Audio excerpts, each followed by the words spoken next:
తెలంగాణలో రోజుకో real estate company పుట్టుకొస్తుంది. ప్రీ లాంచ్ పేరుతో పెద్ద పెద్ద ప్రకటనలు చేసి జనాలను ఈజీగా మోసం చేస్తున్నాయి. పేద మధ్యతరగతి కుటుంబాల సొంతింటి కలను క్యాష్ చేసుకుని వారిని నిలువున దోచేస్తున్నాయి. తీరా బాధితులు లబోదీపమన్నా వారికి న్యాయం జరగడం కలకానే మిగులుతుంది.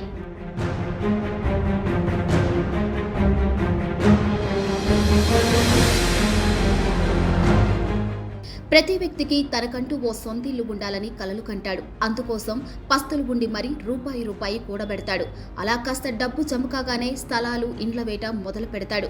ఇదే చాలా మంది అవినీతి వ్యాపారులకు వరంగా మారిపోయింది.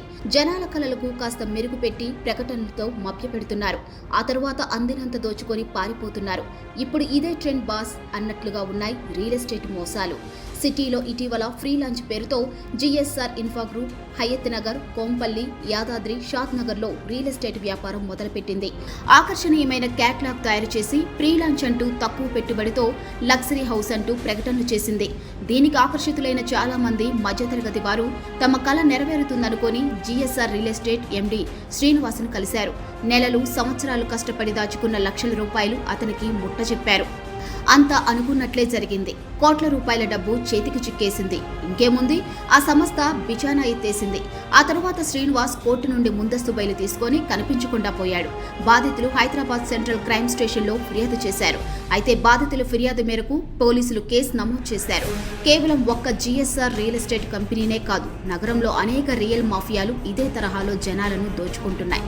డబ్బులు కట్టాక రిజిస్ట్రేషన్ చేయకుండా జనాలను నానా ఇబ్బందులు పెడుతూ ఉండటం సర్వసాధారణమైపోయింది. శివార్లలో మంచి ఆఫర్ అంటూ పేద మధ్యతరగతి పడే కష్టాలను ఇట్టే దోచుకుంటున్నాయి.